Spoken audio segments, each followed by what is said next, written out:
All right, I think we're about to get started in just a couple seconds here. Let me go ahead and start setting this up.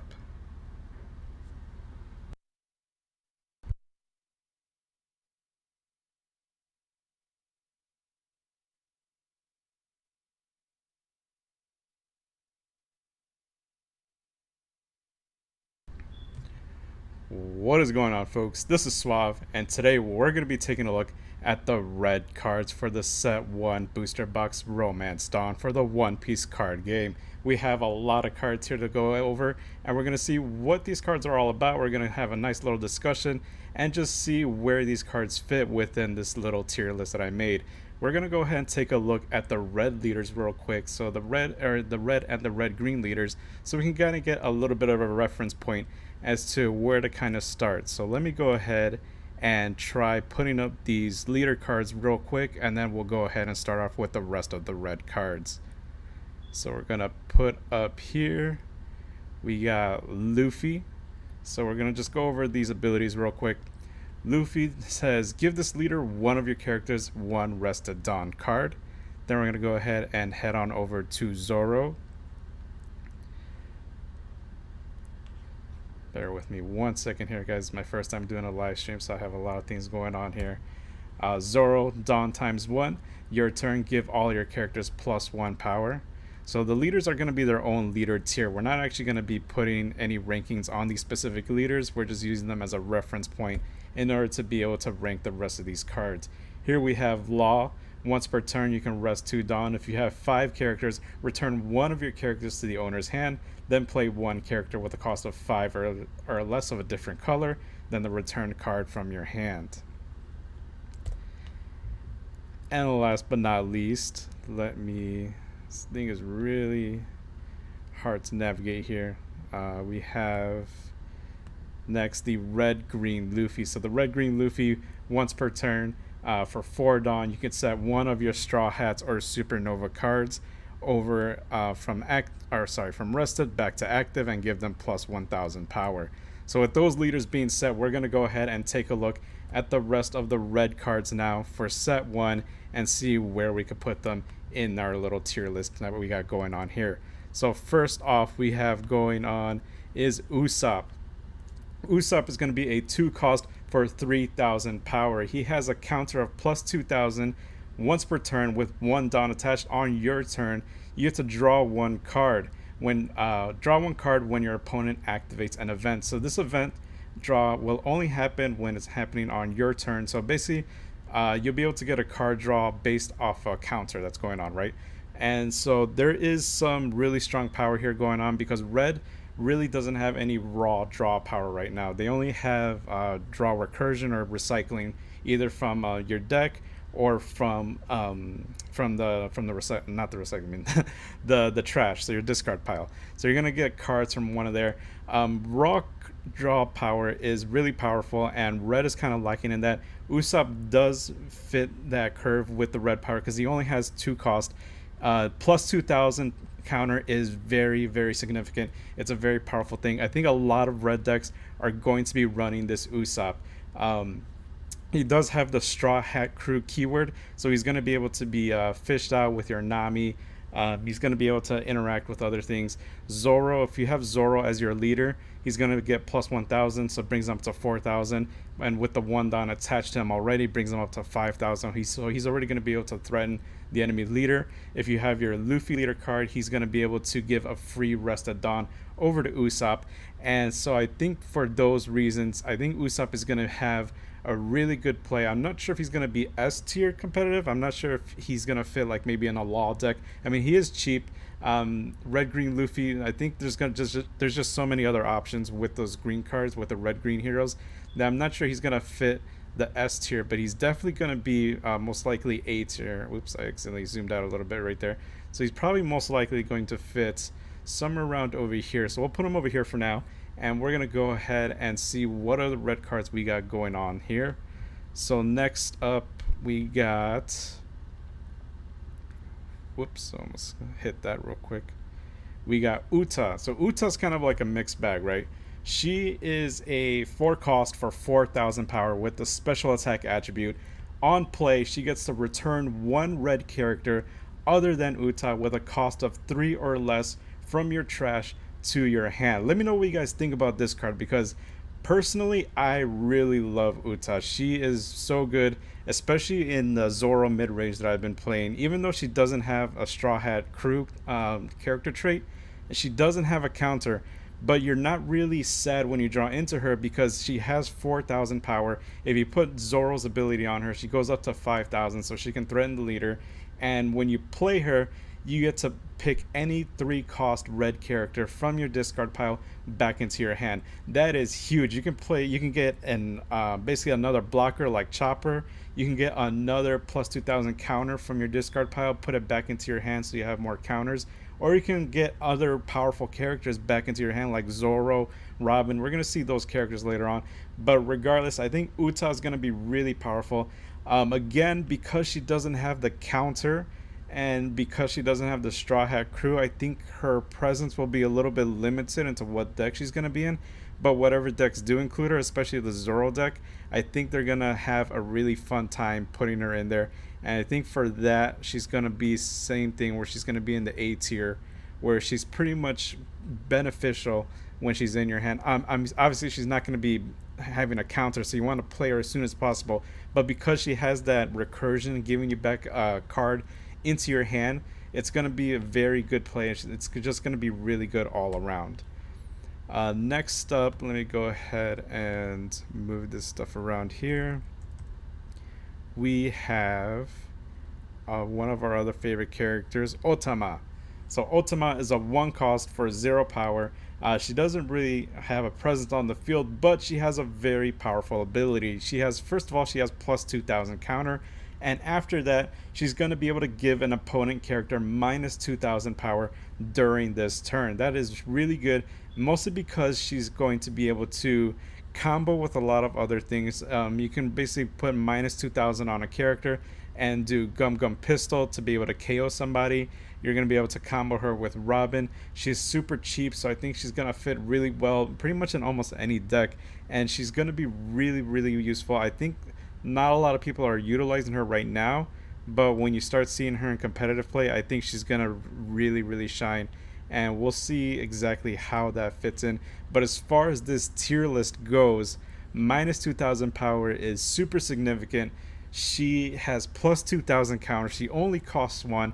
There's really almost no downside to playing her other than she might have to rely on other cards, but even she doesn't have to rely on other cards to combo, because if you have a character on the field, she's going to be able to be utilized for that. So for that reason, I'm going to put her up to S tier. I think she's going to be really competitive. She's going to be in a lot of winning decks for sure. Let's go ahead and move on to the next card over here, if I can find my mouse cursor real quick. Sometimes it gets lost a little bit. So next we got Karibu. So Karibu is kind of also like a weird one. He's a 3 cost for 4,000, the special attack attribute. Plus 1,000 counter, so not bad. On KO, so KO one of your opponent's characters with 4,000 power or less. Okay, so he has an on KO ability.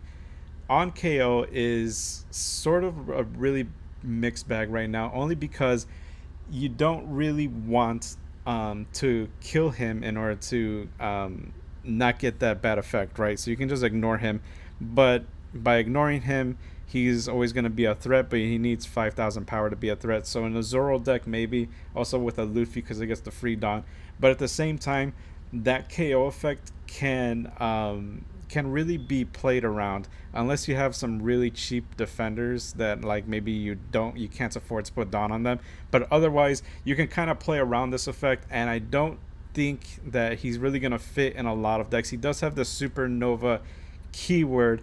I honestly don't know if there's enough room to put him in these decks right now because there's so many other options. So for now, I think Karibu is just going to be in the card fodder for now. Maybe in the future he might see B tier to see play, but right now I don't really see him being any beneficial to any of the decks right now. His effect isn't really that great because he could be played around.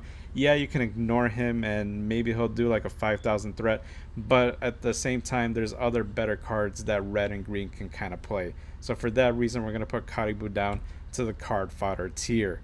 And speaking of card fodders, we have another crazy little card here that was kind of, I would say, kind of popular when he first came out, but now he's been completely outmatched by some of the other cards that we've seen, and that is Cavendish.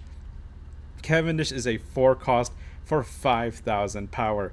On play, you may add one card from your life area to your hand. This character gains rush during this turn, so you're losing 1 life to gain a 5,000 power rush character who cost 4.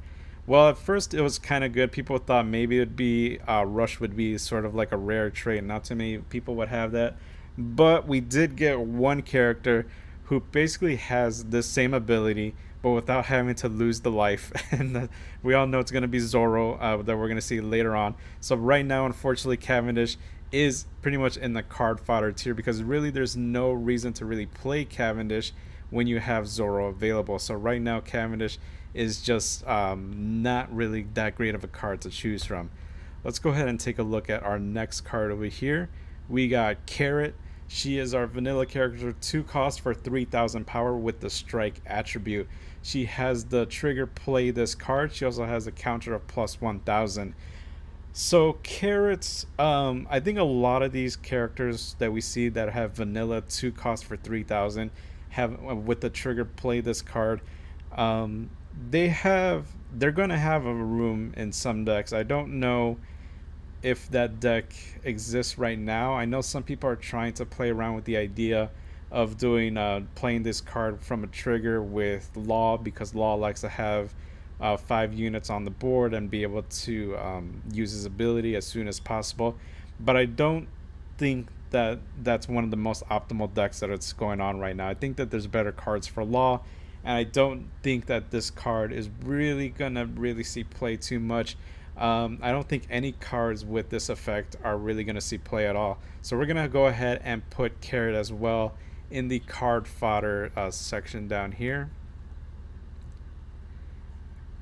And then we'll see who else we got going on next. And unfortunately, I think we're going to see a lot of fodder in the next upcoming cards because right now we got Komachio. So Komachio is a 1 cost for 3,000 power. He has the keywords animal and Wano country. He has the counter of plus 1,000. So Komachio is he's a weird one because he doesn't have any of the traits that are really relevant right now, like such as Straw Hat or Supernova. And there's just a lot of other 1 cost characters that you'd rather play. There's not really any room for people to be running a 1 cost 3,000 vanilla. I think for the 1 cost curve, people would rather be running chopper blockers. They'd rather be running Veggie blockers for green decks. And so right now, there's really not any room for Camacho. Maybe in the future, if we see more animal key traits or Wano country key traits that benefit from red, then maybe we'll see something like that. But right now, there really isn't any room for that. So unfortunately, Camacho, you will also be joining the card fodder tier. So let's go ahead and move him up over there. And we'll go ahead and move on to another special card that I think we'll see a little bit more play than some of these other ones that we've been seeing lately. And that is going to be Gordon. So Gordon is one of the film trait cards like we saw with Uta. He's going to be part of the set 1 booster with 2 cost, 3,000 power. He has a counter of plus 2,000, which is pretty significant. And on play, you may place 1 card from your hand at the bottom of your deck, and you get to draw 1 card from the top of your deck. So this is basically going to be recycling a card, and I can kind of see this card getting some play in some decks. I don't know if it's going to be the most competitive, but having plus 2,000 counter and having the option to recycle a card in your hand to hopefully get something else. I don't know if there's really anything to place something at the top of your deck, so you're not really kind of guaranteeing what you're going to draw, but it could be possibly something better than what you have in your current hand.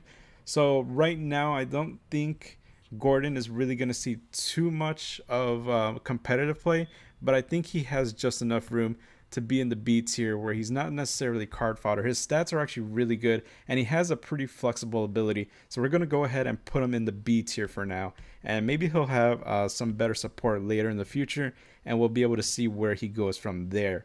Next up, we're going to go ahead and see Sai. So Sai is a 2 cost for 4,000 vanilla with the Hapuse army keyword trait and a counter of plus 1000. Now, Sai, unfortunately, with these vanilla cards, we kind of already saw a bunch of vanilla cards in our starter decks, right? So we had, I believe it was not Nico Robin, it was Vivi. Vivi with 2 costs for 4000. She doesn't share a Straw Hat trait, right? And she's already a 2 cost for 4000 vanilla. So if we are not including Vivi in any of our competitive decks, and she's not really in any seen any play in any of the other decks, I don't really see Sai having any room in any of the red decks. It's basically the same thing as Vivi, where he has the same exact stats, just a different keyword trait, but that keyword trait isn't really being used at any of the decks right now. So unfortunately, Sai will be going to the card fodder tier, and I'm pretty sure that that's what's going to be happening with a lot of the vanilla characters that we're going to be seeing today. So we're going to go ahead and see the next character that we got going up here. And we got Sanji. So Sanji is actually a really interesting card, right? Because he has the Straw Hat keyword trait. He has a 2 cost for 3000 power with a counter of plus 2000. Counter to plus 2000 is always going to be great. You always want to see that. Active main once per turn. You may add 1 card from your life area to your hand. This character gains plus 2000 power during this turn. Additionally, then you can give this character up to 2 Rested Dawn cards. So essentially, when you activate his ability and you have Rested Dawns in your area, he can be a 7000 power character for just a 2 cost. And that is really, really strong, especially if you're going to be playing him in something like Red Green Luffy, where he can strike twice. He can strike once for 7,000 and another time for 8,000. He has a little bit of flexibility with Zoro, because Zoro can give him plus 1,000. Luffy can give him another Arrested Dawn, I guess, if you wanted to get him even stronger. But for the most part, I think Sanji is very niche in when you want to play him, because most of the time you don't really want to give up a life unless you're going to be using his ability for maybe a kill turn. Other than that, he's going to kind of sit in your hand, and he's going to be a plus 2000 counter. But because he has the Straw Hat Crew keyword, you'll be able to use Nami in order to fish him out of your deck. And for that reason, I think Sanji will be being a very good card. He's going to be in the A tier, mostly because he's going to be able to be searched for. You can always use that plus 2000 counter, and he's going to be relevant in any decks that use the Straw Hat keyword trait. All right, moving on. After Sanji, we're going to almost be halfway there. So we're going to see next is Jinbei. So Jinbei is also a bit of an interesting card. 4 cost for 5,000 with strike. He is a blocker. He's going to need 1 Dawn attached to him in order to use his on block ability. Play 1 red character card with a cost of 2 or less from your hand. So this one's kind of a weird one too, because I think a lot of people are kind of a fan of Jinbei just because he does fit with the Straw Hat Crew keyword. He can be interacted with a lot. But personally, for a 4-cost blocker, yeah, he has 5,000. He has 5,000 power, so it's going to be easy to counter with him and keep him alive. He needs 1 Dawn attached to him in order to play a 2-cost from your hand. It's kind of a weird one because essentially you're going to be paying 5 Dawn for a blocker and a 2-cost character, whereas you could just get someone like Chopper or Bartolomeo, who is a 1-cost and 2-cost blocker, and then just play another 2-cost or 1-cost character, and that'll be less Dawn investment than it would be for playing Jinbei. Now, 5,000 power is still pretty significant. I think for that reason, he's definitely going to be probably in the very good section, just because he has that keyword trait. He has that flexibility. People are going to really like him, but I don't really see him. He's kind of almost teetering for me personally between A and B, but I think he gets up to A because he has the Straw Hat keyword trait, and it's going to be relevant for a lot of decks that are going to be played right now. All right, let's go ahead and move on to the next card. Where did my cursor go? There's my cursor. Just got to bring it up over here. And we're going to see Chopper. So we got Tony Chopper, one of our new cards. Well, not the starter deck Chopper. So this is a 3-cost for 4,000 with a counter of plus 1,000. He needs Dawn times 1. When he attacks, you may trash 1 card from your hand. Then you can add 1 Straw Hat type character card other than Tony Chopper with a cost of 4 or less from your trash to your hand.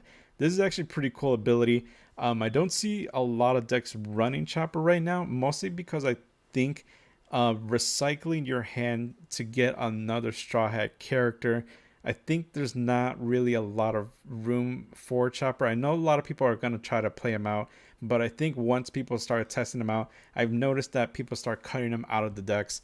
He does have, that option to be able to recycle a card, and you get to choose one from your um, from your discard pile, and you get to choose maybe like a 2 counter, a 2K counter. You get to maybe get Robin back in your hand, someone who's very strong, and maybe like a Rush Zoro back into your hand when you need it. But I think he's going to be a very niche in when he's going to be useful, and so for that reason, I think Chopper is going to be on the B tier. I don't think he's necessarily going to be A tier. I think people are going to start cutting him out of the deck in order to get some better cards, some better power out there. But we'll see how that goes. I think I might be wrong on that later in the future. Our next card that we got going on here, it is Nami. So Nami here, I see your chat now. Cross AI. Yeah, you feel bad about the Jinbei as a 5K blocker. Yeah, he's kind of a feels bad card for 5 cost. It's kind of weird of that, but we'll see about what he does. Alexander, if Tony didn't require the discard, he'd be an S class or an A class. Yeah, definitely. If he didn't require you to discard a card, immediately top tier card. But because he doesn't require you to discard, it's a recycle and it's kind of a niche, so he's kind of more not that great. So we'll see what happens with him. Now here we got Nami. Nami's actually going to be really awesome over here. So Nami is probably one of the best, if not the best card that you auto include in pretty much any red or red green deck that you got going now, because there's so many Straw Hat cards, so many good Straw Hat cards that you want to pull off. And here we got Nami with 1 cost only for 2,000 power, counter plus 1,000. So really good stats already. On play, you get to look at the top 5 cards of your deck, and you get to reveal 1 Straw Hat crew type character other than Nami and add it to your hand. So she basically replaces herself, and you can basically put a 1 cost for 2,000 body on there, fish something out there, and notice that it doesn't say character card. It says any type of Straw Hat crew type card, so you can get an event or a character card. And for that type of flexibility, and for her to just replace herself for just 1 Don, and you have like a character like Zoro who's going to be able to bump her up to 3,000, and then you only need to attach 2 more Don in order to bring her out to threaten the leader. Or she's also going to be a very cheap character for someone like Law, who wants to have a lot of cheap characters out there. Swap her out, play her again, fish for more cards. She's just really, really amazing. She's going to be pretty much included in every single deck that you can imagine out there. So for that reason, Nami is definitely S tier competitive. She's going to be so good in every single deck that we see out there. Let's go ahead and move on over to the next card, which is also going to be a really, really good card, and that is Nico Robin. Nico Robin is a 3 cost for 4,000 power with a counter of plus 1,000. Dawn times 1, so when you add 1 Dawn to her, she's already going to go up to 5,000 when she attacks. When attacking, KO one of your opponent's characters with 3,000 power or less. That is huge. You can basically have her attack a rested character or the leader for 5,000 or more, depending on how many more Dons you attach to her. And immediately, she will be able to KO one of your opponent's characters with 3,000 power or less. There are a lot of really good 3,000 power or less characters. I'm not even just talking about blockers. You have other characters like, I believe Raizo only has 3,000 power. I'm trying to think of some other 3,000 power characters that I can think of right now. But she can also combo, like we were talking about earlier, with Otama. So Otama gives minus 2,000 power to any opponent's characters. So you play Otama, makes someone who's a 5,000 power down to 3,000. Use Robin to attack somebody else, and then KO that character with 3,000 power. She's just really, really effective. Pretty much everybody who's running red or green has to auto include 4 times of her, because she just has so much good value to be able to immediately KO a blocker or KO a really useful background character like a Nami or a Bonnie, and not have to really put in that much effort. She does have 4,000 on defense, and so you might want to protect her a little bit, but she's worth protecting. And she also has a plus 1,000 counter, so she's not dead in your hand. She's going to be extremely useful no matter what deck you put her in. So for that reason alone, she is going to be going up to S tier. So we got a lot of ladies up there in S tier. It's looking really good right now. Robin definitely deserves to get that S tier ranking right now. The next card that we got going on is Hydrogen. So this is what I was talking about with the vanilla characters. So back in the starter deck, we had Frankie, who was a 4 cost for 6,000 power. And right now, that 4 cost for 6,000 Frankie, even with the Straw Hat keyword, is not really seeing any play in any of the decks that I'm seeing right now. And for that reason, Hydrogen having a Giants and a New Giant Warrior Pirates keyword, he's not really going to see any play either. He has the exact same stats as the starter deck Frankie. And for that reason, unfortunately, Hydrogen, you will be going to the card fodder tier. I don't know if we might get any other support for him later in the future. We might get some support for him, but I don't see it happening anytime soon. And for those stats, there's going to be other better cards that are going to be more useful. We'd rather play starter deck Frankie than Hydrogen. And right now, starter deck Frankie just isn't seeing any play right now. So let's go ahead and move on to card number 19, I believe. That is Bartolomeo.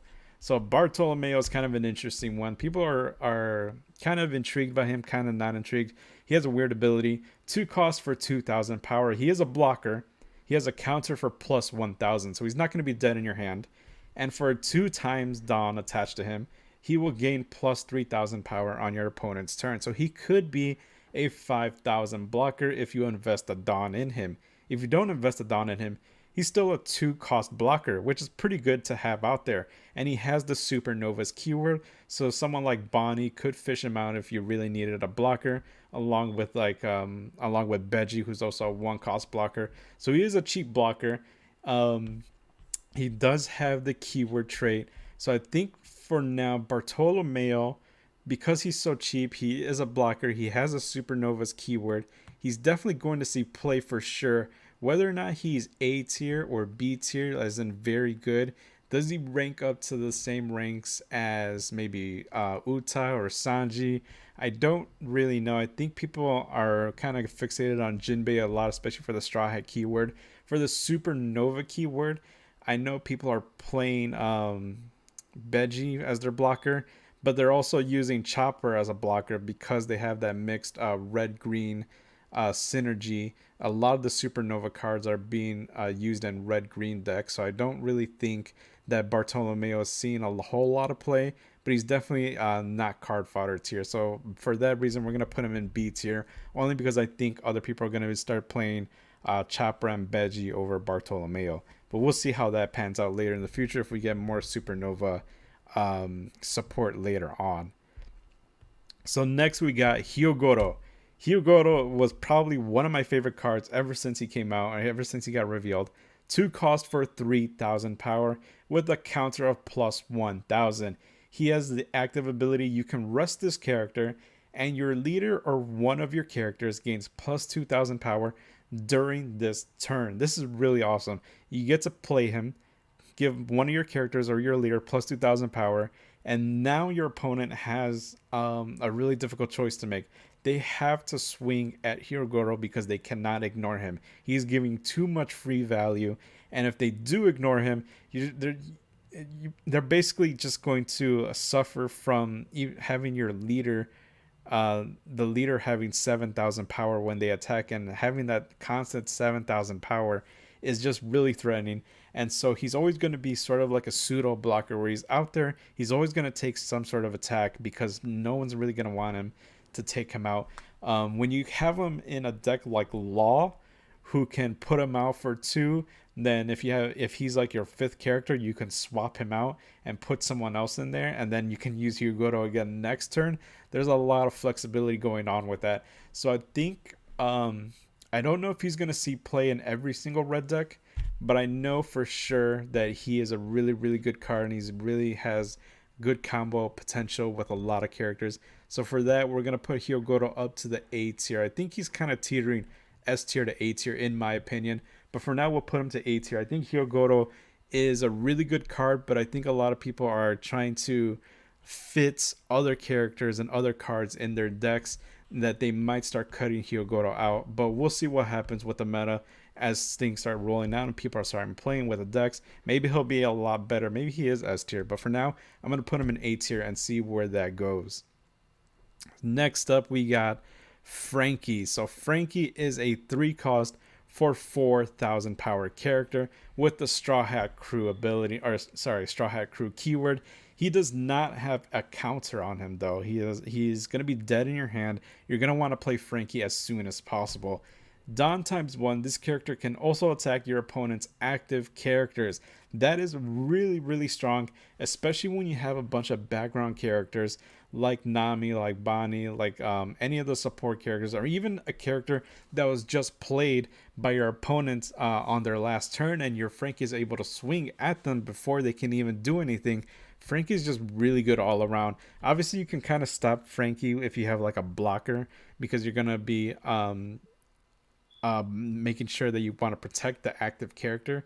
But you can also use Frankie to attack a blocker and then KO something else or go straight for the leader. So Frankie's actually a really good card. I don't know if he's going to be used in all the decks that we got going on right now for red and green. I don't think he's going to be seen a lot with the... Oh, did I accidentally scroll down too much? I bet you can't even see the leaders too much. Let me fix that screen just a little bit so we can kind of see more of the leaders here.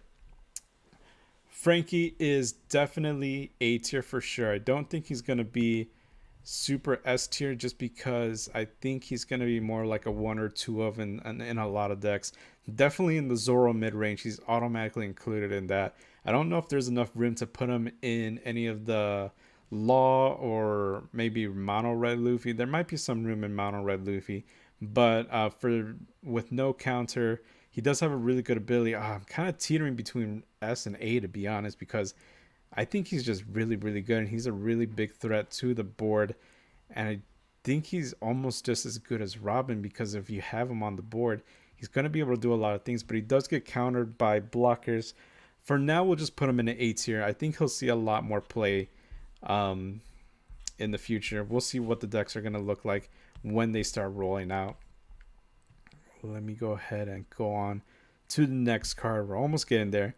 We got Brook. Brook is going to be a 4 cost for 5,000 power. Counter plus 1,000. Dawn times 1 when attacking.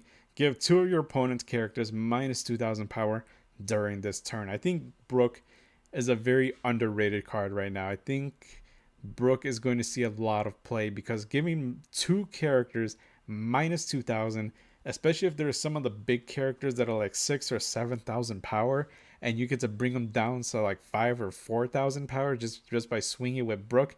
And when you put 1 Dawn on him, he's going to be 6,000. He's going to be a really big threat to a lot of people. Whether or not a lot of people are going to be using him is another question. But Brook is going to be one of those that's going to pretty much turn the tide on a lot of things. A lot of people are actually scared of that 8-cost kid card that's going on right now, where he can basically create a huge invincible wall. If you got Brook out there and you're doing minus 2,000, the same thing like Ultima, but he's an actual body that can do minus 2,000, and he does minus 2,000 to 2 different characters, he's going to be a really big threat to the field. And so I think Brook, even though he is a 4 cost for 5,000, his ability is just so useful. He has a plus 1,000 counter on him. He has the Straw Hat Crew keyword trait.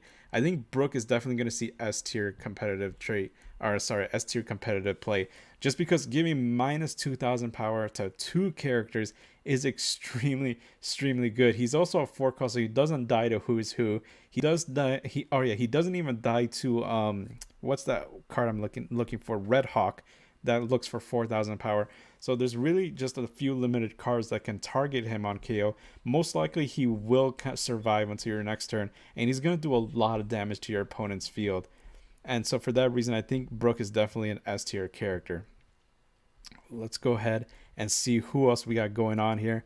Marco. So Marco is a 3 cost for 5,000 power. Unfortunately, Marco, we had Nico Robin in the red starter deck, who is also 3 cost for 5,000 plus 1,000 counter. She has the Straw Hat Crew keyword trait, and she doesn't even make it to any of the card lists or any of the decks right now. So for that reason, Marco is going to be going down to the card fodder tier. joining us with the other little vanilla cards that we got going on down here. Unfortunately, there's just no room right now to put Marco in. Maybe later on in the future, but right now Marco just isn't really going to see any play going on right now. Let's see what we got going on. Next up over here, we have Monkey D. Luffy, the super rare card. He is a 2 cost for 3,000, counter plus 1,000. When he has 2 Dons attached to him, he cannot be KO'd when battling strike attribute characters. Now, at first people were thinking this is going to be really strong, but notice that it says strike attribute characters. That doesn't say anything about leaders, so a leader can just swing in for 5,000 on Luffy, and most likely he's just going to get KO'd by a leader. However, he is a 2 cost, and once per turn on it, he can activate his ability to give this character up to 2 Rested Dawn cards. So getting 2 Rested Dawn, not having to use up any active Dawn. He's a 2 cost for 5,000. He's always going to be a threat. He's always going to be target enemy number 1 when he's out there for your the opponent's leader. So he's always going to take that 1 hit. Now, he is really, really strong, especially with the plus 1,000 counter, Straw Hat Crew, and Supernova.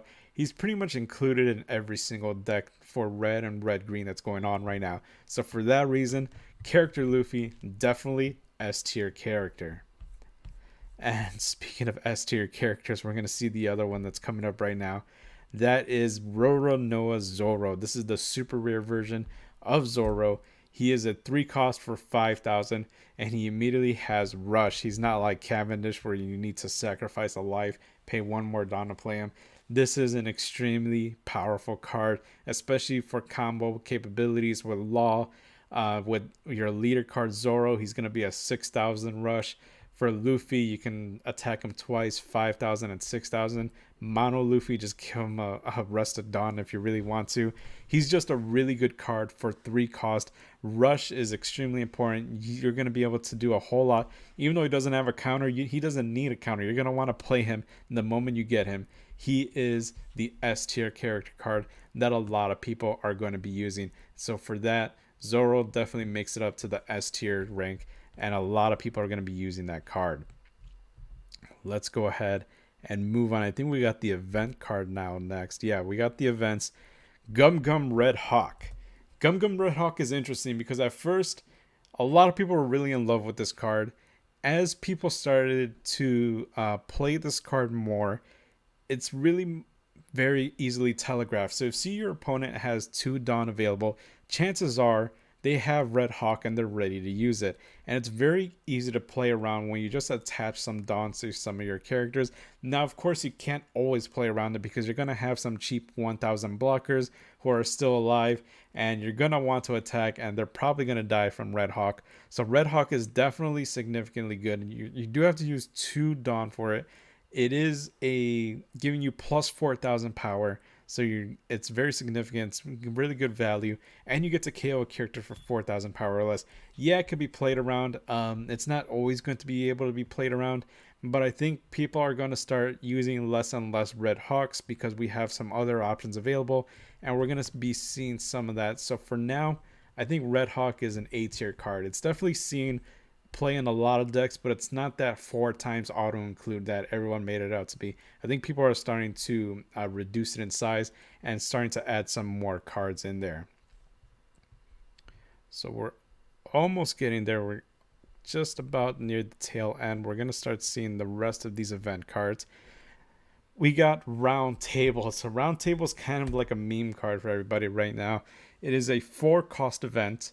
You have to play it on your turn. Give one of your opponent's characters minus 10,000 power during this turn. This is one of those really niche competitive cards that you probably only play on the side, or maybe you only play 1 or 2 of at most, at maximum, this card in a deck. Only because this card is really only useful when you're trying to take out a very large opponent that you otherwise cannot attack. Now, obviously, if you have someone like Robin out on the field, you play Round Table, and they go, you can bring maybe like a 10,000 or 12,000 Kaido down to like 10,000 or down to 0, and then you can use Robin's ability to KO him. You can just attack a rested character that's really big, like maybe like a Mihawk that's like a 9,000 power, or a crocodile that's a 7,000 power. Just use roundtable on them, and you can easily clear out a really big threat. And I think a lot of people weren't really fond of this card when it first came out because we didn't have a lot of big threats. But now that the whole set has been revealed, there are a lot of big threat cards. And so I think more people might be inclined to use roundtable. But again, it's going to be one of those really weird cards that you only use one or two of at most. Most likely just a one of as just like a spice flavor in case you really, really need it and you're in a really bad pinch. Oh wait, did we even put roundtable? Sorry, we didn't put roundtable. Roundtable is definitely B tier. It's going to see play for sure. Whether or not it's the big card that everyone makes it out to be, probably not. It's definitely going to be useful, but it's not going to be anywhere near as good as some of the other events that we're going to be seeing for those event slots that you're going to be putting in your decks. So next up, we got Green Star Rafflesia. One one cost. It is a counter card, so you can only play it on your opponent's turn when they're attacking. Give one of your opponent's leaders or characters minus 2,000 power during this turn. As a trigger effect, you can activate this counter effect. Now, this one's really good only because it is minus 2,000 power, so it's not as good as some of the other events that are giving you plus 3,000 or plus 4,000 on your defense. You're instead giving minus 2,000 to one of your opponent's offense. However, minus 2,000 can be significant if you know your opponent is playing somebody like maybe like a red-green Luffy, and they have one really strong character that they want to re-ready and strike with twice. Then you know if you know the character is going to be attacking twice, you're going to be using this card. But otherwise, I think that this card just gets outmatched by a lot of other events, and people are not going to be able to fit some room in this card. But we'll see. It's kind of like a one and done thing for minus 2,000 power. Not bad, but not the greatest. We'll probably put it somewhere around beats here as well. I don't think a lot of people are going to be using this, but some people will, and it will have its uses. But we'll see if it gets any better over time. Next up, we have Radical Beam. So we got Radical Beam. It is a one cost, and it is a counter event. So your leader or one of your characters gains plus 2,000 power during this battle. Then if you have two or less life cards, then you get an additional plus 2,000. So if you're at 2 life or less, you pay 1 and you get plus 4,000. It's basically Blast Breath, but you don't lose the dot, and it is pretty awesome. Or you can do its trigger effect. If you trigger it early enough during your opponent's turn, you can give your leader, your character, plus 1,000 power, so it's a lot harder to attack your leader. It's really, really good. A lot of people are running this. I think it's just an automatic four times of, because getting plus 4,000 for just one Dawn, you're always going to be losing life because you're always going to go down to at least 2 life in almost every game, unless you're just really, really good and your opponent's just not doing a good job. But otherwise, Radical Beam is just going to be seen in every single red-green deck right now. So Radical Beam, easily S tier competitive card. Let's move on. We're getting close to the end over here. So we got a pretty nice looking tier list that we got going on right now. Second to last, it is going to be in 2 years at the Sabaody Archipelago. One cost, main ability, look at the top 5 cards of your deck, reveal one Straw Hat type character card and add it to your hand. Basically, this card is and then place the rest of the bottom of your deck in any order. This card is amazing because it is going to be replacing itself for just one Dawn. You get to cycle in, get a really useful character. It has a trigger ability, so if it's in your life, you get to look at the top 5 cards. If you're running a lot of Straw Hats, you're going to get one card for free into your hand. Really useful, really good for thinning out your deck. Pretty much being used in pretty much all the red decks right now. Some of the red greens may be depending on how many Straw Hats you're running. Some people are using more Supernovas than they are Straw Hats, depending on that. But I think this card definitely S tier, just because you're going to be able to filter out your deck, find a good character, and it has that trigger ability. So it's going to be extremely useful no matter what. Last but not least, we have a big card right here. Our last card of the day, and it is Shanks, the secret rare for set 1. He is a red card, a 9 cost for 10,000 power. And he has the rush ability, so he's going to immediately be able to attack the moment he gets on the field. When attacking, your opponent cannot activate a blocker character that has 2,000 or less power during this turn. That is really powerful because he's going to be able to get past a lot of the small chump blockers. He'll be able to attack. Pretty much he's there to control the board for you because he's not necessarily there to win the game. I think he could be there to win the game, but most of the time you're playing Shanks to control the board because he has 10,000 power. 10,000 power is extremely, if not impossible, to get rid of off the field. And he's going to be staying around, and he's going to be a huge threat to your opponent's board, and he's going to be able to clear the way to victory for you. So 9 costs for 10,000. Obviously, he's going to use up basically your whole turn just to play him. And so you want to be able to use him in order to clear the board whenever possible. He only has the keyword traits, the 4 Emperors and the red-haired pirate. So he doesn't really have any flexibility with being able to combo with any of the cards like Straw Hats or Supernovas that we're seeing right now. But Shanks is just a really powerful card. Whether or not he's an auto-inclusive, I don't know if that's necessarily true. I don't think that people are trying to fit Shanks in a lot of decks, but when they do put him in decks, he's going to be seeing a lot of play. He's going to be useful. So for now, we're going to put Shanks in the A tier. He's going to be a very good card, but I don't think people are going to really auto-include him in every single deck. I think he's going to be there as like maybe a 1 over 2 of. He doesn't really have a counter, so he's kind of dead in your hand if you see him early on in the game. But when you do get him out in the field, he's going to be a huge threat, and he's going to be amazing. And with that, we have completed our tier list for tonight. So let's go ahead and kind of recap what we got going on here. So we got our leaders here at the top. We got Otama, Nami, Robin, Brook, Luffy, Zoro. We got Radical Beam and Sabaody as our S tier competitive cards.